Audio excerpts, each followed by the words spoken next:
Hello students, आज हम एक ऐसे विषय पर बात करेंगे जो हम सबके जीवन से जुड़ा हुआ है।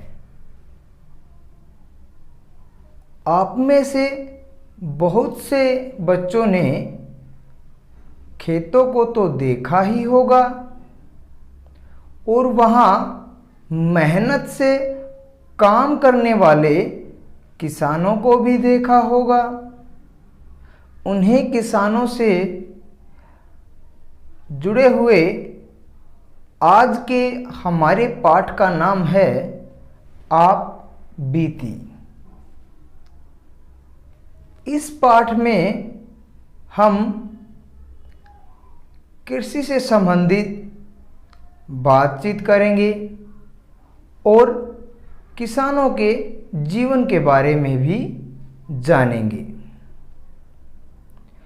पिछली कक्षाओं में आपने फसलों के बारे में पढ़ा और खेती के तरीकों के बारे में जाना है।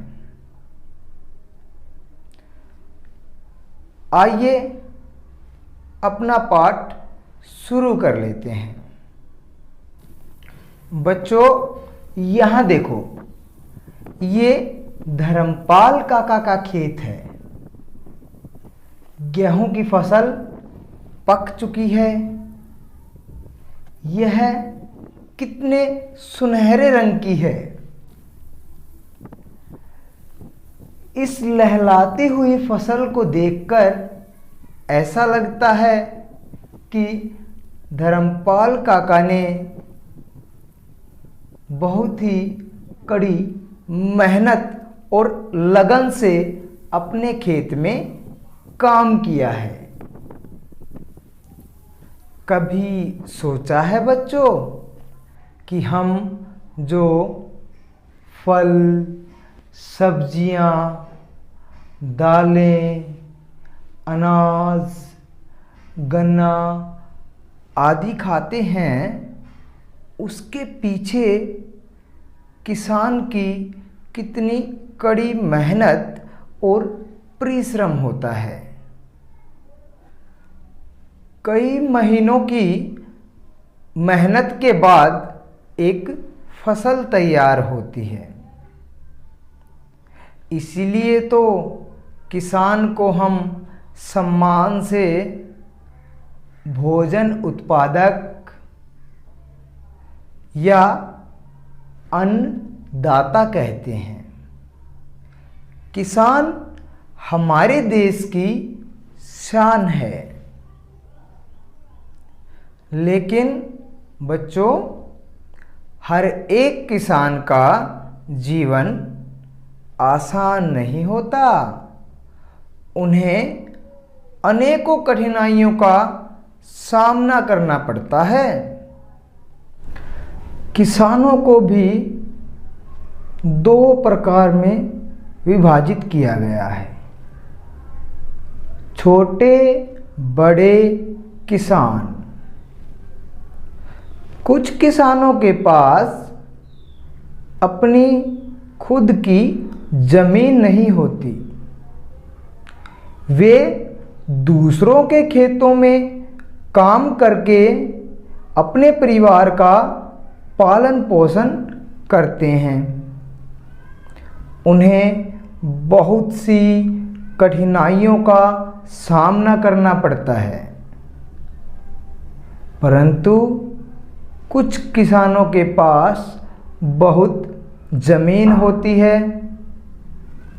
वे या तो अपने खेतों में मजदूरों से सारा काम करवाते हैं या फिर अपने खेतों को ठेके पर, बटाई पर दूसरे किसानों को दे देते हैं। कुछ किसान दालें उगाते हैं, कुछ अनाज, कुछ सब्जियां और कुछ किसानों के फलों के बाग भी होते हैं। बच्चों, आपको ये तो पता ही है कि फसलों की अच्छी पैदावार के लिए किसानों को बहुत मेहनत करनी पड़ती है। इसके साथ साथ खेती संबंधी जानकारी होना भी आवश्यक है। इसके लिए सरकार की तरफ से कृषि विशेषज्ञ किसानों को खेती के लिए सही तरीके व तकनीक समझाते हैं। दूरदर्शन पर भी किसानों के लिए स्पेशल प्रोग्राम आयोजित किए जाते हैं। दूरदर्शन का एक अपना खास किसान चैनल भी है, जिस पे प्रतिदिन कृषि संबंधी कार्यक्रम दिखाए जाते हैं। दूरदर्शन के एक प्रोग्राम कृषि दर्शन में भी कृषि संबंधी जानकारियां दी जाती हैं। आइए जानते हैं खेती की प्रक्रिया। अच्छी उपज के लिए जरूरी है अच्छी किस्म के बीज। ये बीज सरकार के द्वारा उचित दामों पर उपलब्ध कराए जाते हैं। कई बार अपने खेती के लिए किसानों को सरकार से ऋण अथवा लोन भी लेना पड़ता है, और अगर पैदावार अच्छी हो तो वो लोन चुकता कर सकते हैं, अन्यथा उन पर कर्ज हो जाता है, जो कि एक उनकी कठिनाई ही है। सबसे पहले खेत में करनी होती है जुताई। जुताई क्यों आवश्यक है बच्चों? ये कैसे की जाती है?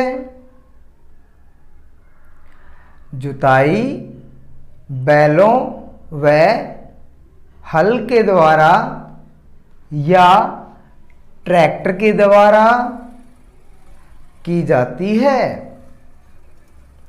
बच्चों, जुताई से जमीन तैयार हो जाती है और मिट्टी मुलायम हो जाती है। इसके बाद बीजों को बोया जाता है। बीजों को मिट्टी से ढक दिया जाता है और आवश्यकता अनुसार उस पर पानी का छिड़काव किया जाता है। फिर कुछ दिनों बाद उन बीजों से छोटे छोटे अंकुर निकलते हैं, जिनसे पौधे बन जाते हैं। इसके साथ साथ खेतों में नियमित रूप से निराई व गुड़ाई भी करनी पड़ती है। इसके बाद काम आता है सिंचाई। जिन बच्चों के माता पिता खेतों में काम करते हैं, उनको जरूर पता होगा कि सिंचाई कैसे की जाती है। सिंचाई का मतलब है खेतों में पानी लगाना या डालना। कुछ फसलों को पानी की ज़्यादा ज़रूरत होती है, जैसे धान, परंतु कुछ फसलों को पानी की कम ज़रूरत होती है, जैसे बाजरा, तिलहन आदि। खेतों में सिंचाई के कई तरीके होते हैं, जैसे टपक ड्रिप सिंचाई प्रणाली, फव्वारा सिंचाई प्रणाली, सतही सिंचाई प्रणाली, नहर से सिंचाई, कच्चे पक्के कुएं व नलकूप से सिंचाई। हमारे देश में लगभग 60% खेती बारिश के पानी पर निर्भर करती है। यदि बारिश अच्छी हो जाए तो खेती अच्छी होती है, और अगर बारिश ना हो तो उपज अच्छी नहीं होती है, जिससे किसान को बहुत नुकसान उठाना पड़ता है। बच्चों, आपने अक्सर बड़ों को कहते हुए सुना होगा कि यह बारिश फसल के लिए अच्छी है या यह बारिश फसल के लिए सही नहीं है। इसका मतलब बेमौसम बारिश, तेज हवा व ओलावृष्टि फसल को खराब कर देते हैं। इस बात से हमें ये पता लगा कि अगर फसल के अंदर पानी अधिक हो जाए तब भी नुकसानदायक है, और अगर पानी कम मात्रा में फसल को मिले तो तब भी नुकसानदायक है। सिंचाई के बाद जरूरी है उर्वरक व कीटनाशकों का प्रयोग। समय समय पर खेतों में खाद अथवा उर्वरक डालने होते हैं। इससे मिट्टी के पोषक तत्व बने रहते हैं और पैदावार अच्छी होती है। कुछ कीट फसलों को नुकसान पहुंचाते हैं।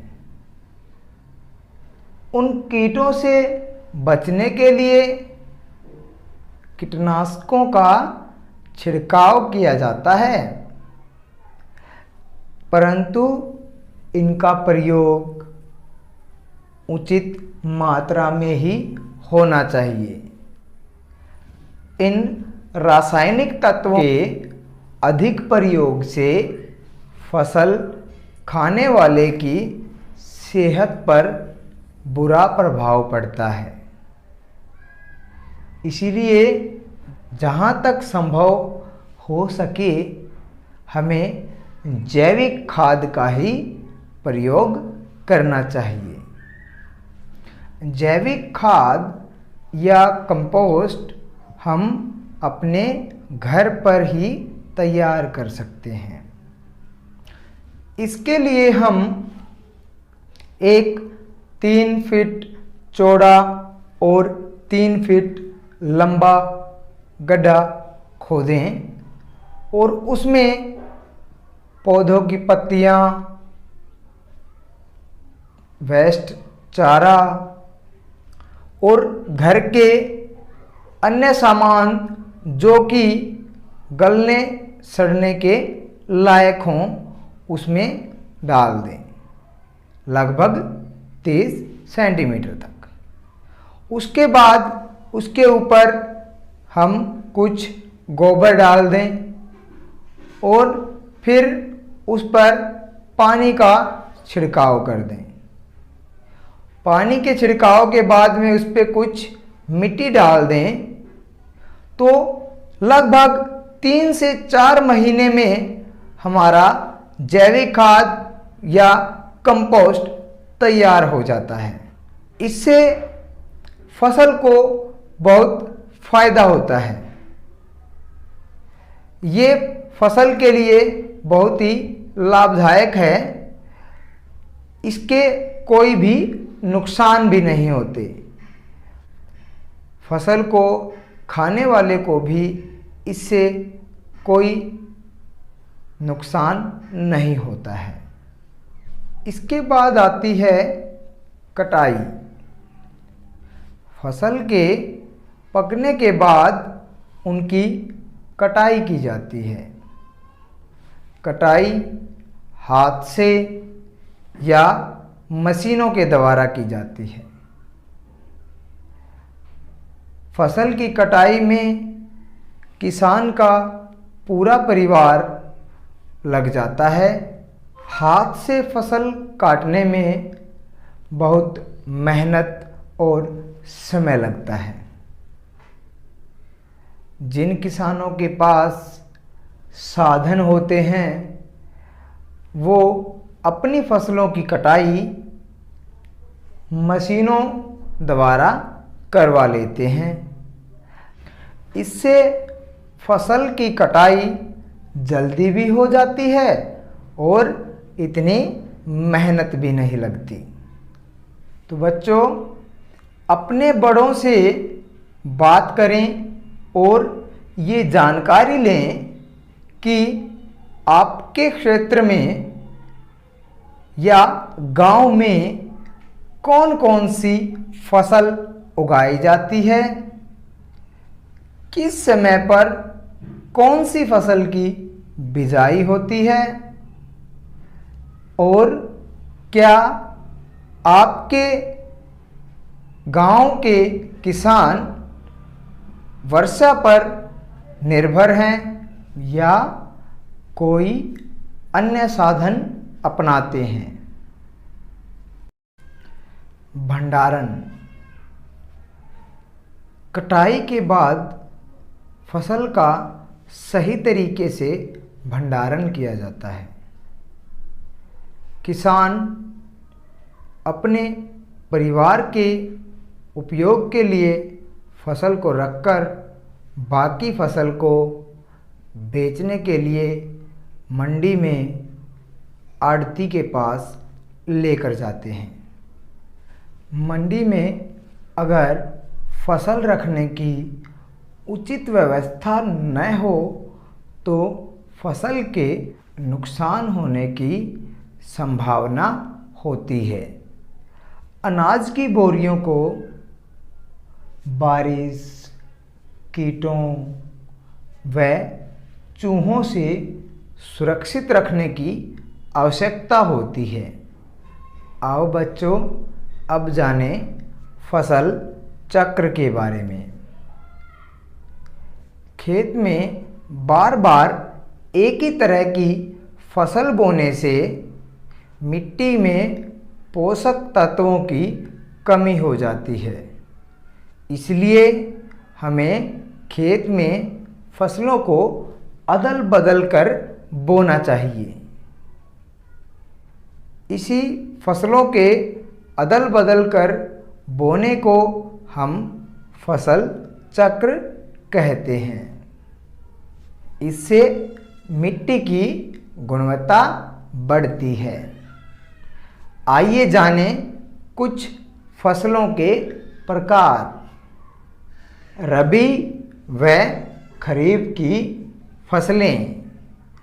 अलग अलग फसलें अलग अलग मौसम में बोई जाती हैं।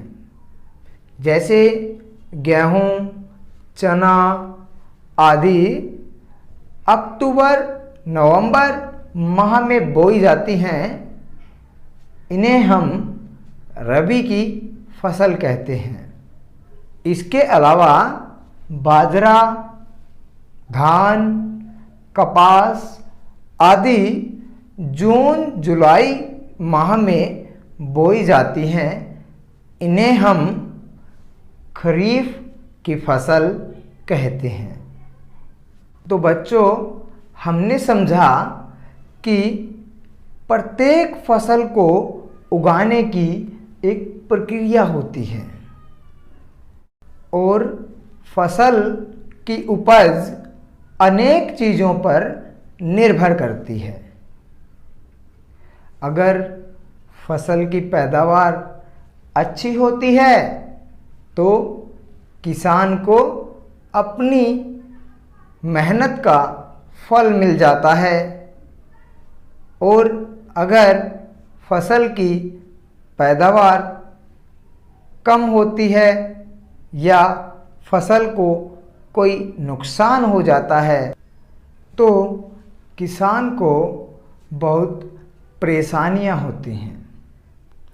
किसानों की समस्याएं।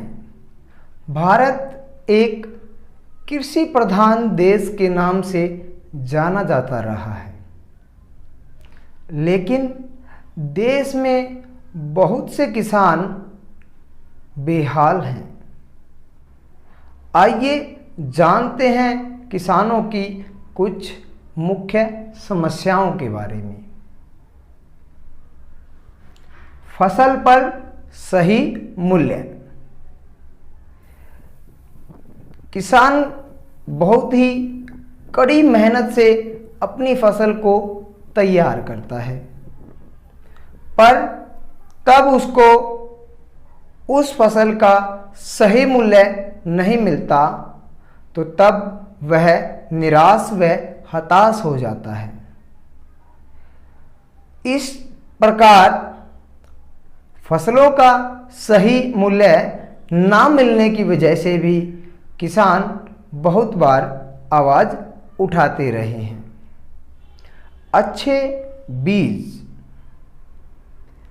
फसल की सही पैदावार के लिए अच्छे बीजों का होना बहुत ही ज़रूरी है, लेकिन इस वितरण तंत्र के चलते हुए छोटे किसानों तक अच्छी किस्म के बीज नहीं पहुंचते और जिससे फसल की गुणवत्ता में कमी आ जाती है। सिंचाई व्यवस्था। भारत में मानसून की सटीक भविष्यवाणी नहीं की जा सकती। इसके बावजूद भी देश के कई हिस्सों में सिंचाई की उन्नत तकनीकों का प्रसार नहीं हो सका है। भूमिगत जल के गिरते हुए स्तर ने भी लोगों को परेशान किया है। भंडारण की सुविधाओं का अभाव। भारत के ग्रामीण इलाकों में भंडारण की उचित व्यवस्था न होने की वजह से उन पर जल्द से जल्द फसल का सौदा करने का दबाव बना रहता है। परिवहन भी एक बाधा। देश में आज भी बहुत से ऐसे गांव हैं जो अब तक सही तरीके से शहरों और बाज़ारों से नहीं जुड़े हैं। ऐसे में किसान स्थानीय बाज़ारों पर ही कम मूल्यों में अपना सामान बेच देते हैं। पूंजी की कमी। सभी क्षेत्रों की तरह इस क्षेत्र में भी पनपने के लिए पूंजी की आवश्यकता होती है। तकनीकी विस्तार ने इस आवश्यकता को और भी बढ़ा दिया है, परंतु इस क्षेत्र में पूंजी की कमी बनी हुई है।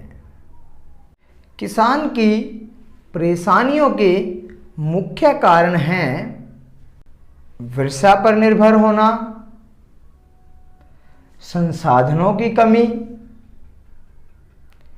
साहूकारों से ऋण लेना, बीज, खाद, कीटनाशक आदि के लिए लोन की आवश्यकता होना, साहूकारों के लोन को वापस न लौटा पाना अन्न भंडारण की व्यवस्था ना होना, शिक्षा की कमी के कारण सरकार के द्वारा चलाई गई योजनाओं से परिचित न होना आदि। सरकार द्वारा चलाई गई योजनाएं। सरकार द्वारा बहुत सी उचित योजनाएं किसानों के लिए चलाई गई हैं। इन योजनाओं का टीवी, रेडियो, अखबार आदि द्वारा भी प्रचार किया जाता है और समय समय पर गांव में कृषि वैज्ञानिक आकर भी किसानों से कृषि संबंधी जानकारियां साझा करते हैं और उन्हें नई तकनीक से अवगत कराते हैं। एक ऐसी ही योजना है किसान क्रेडिट कार्ड योजना। यह योजना भारत के किसानों के लिए चलाई गई है। इस योजना से किसानों को आर्थिक सहायता मिलती है, बैंक से ऋण मिल जाता है और बैंक के ऋण की ब्याज दर भी बहुत ही कम होती है। तो बच्चों, आपने इस वीडियो में क्या क्या समझा? अपने साथियों से इसके बारे में चर्चा जरूर करें। आपने समझा कि किसान हमारे भोजन उत्पादक या अन्नदाता हैं। फसल उगाने के विभिन्न चरण कौन से हैं? किसानों को कौन कौन सी कठिनाइयों का सामना करना पड़ता है और सरकार किसानों की किस प्रकार सहायता करती है। बच्चों, आइए अब करते हैं इस पाठ से संबंधित अभ्यास। दिखाए गए चित्र में क्या दर्शाया गया है? वर्षा की कमी का प्रभाव, लहलाते खेत, ज़्यादा वर्षा का प्रभाव।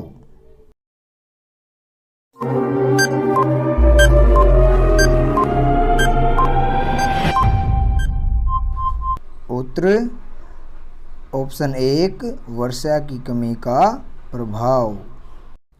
नेक्स्ट, फसलों को अदल बदल कर बोना क्या कहलाता है? जल चक्र, फसल चक्र, सिंचाई।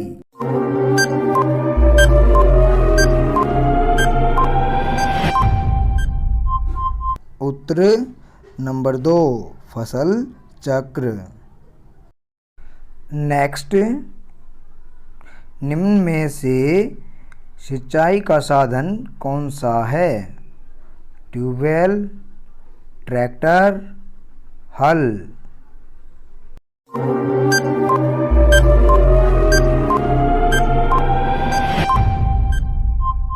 उत्तर नंबर 1 ट्यूबवेल।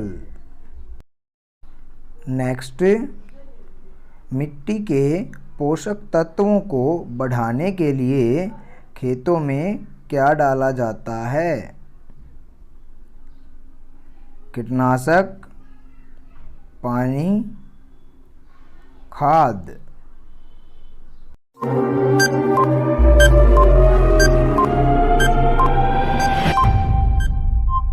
उत्तर नंबर 3 खाद। नेक्स्ट, किस कारण फसल खराब नहीं होती? ओलावृष्टि, टिड्डी दल, उर्वरक।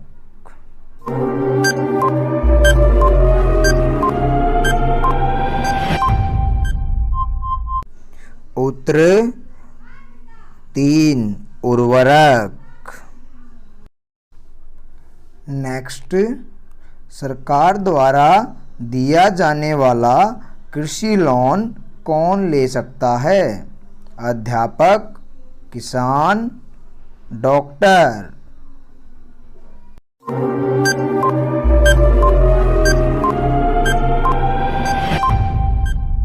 उत्तर 2 किसान। नेक्स्ट, रिक्त स्थान भरें। बार बार एक ही तरह की फसल बोने से मिट्टी में खालिस्तान की कमी हो जाती है।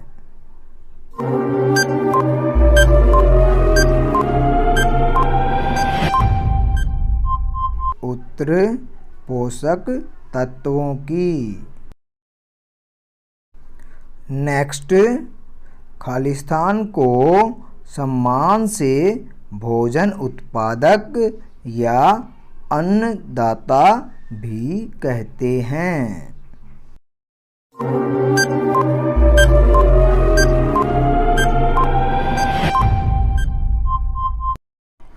उत्तर किसान को। नेक्स्ट, फसल को कीटों से बचाने के लिए खालिस्तान का समुचित मात्रा में प्रयोग करना चाहिए।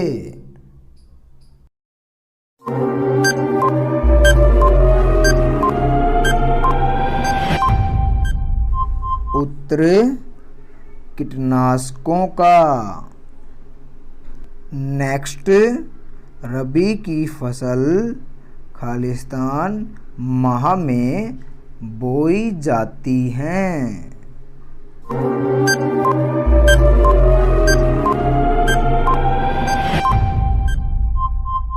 उत्तर अक्टूबर नवंबर माह में।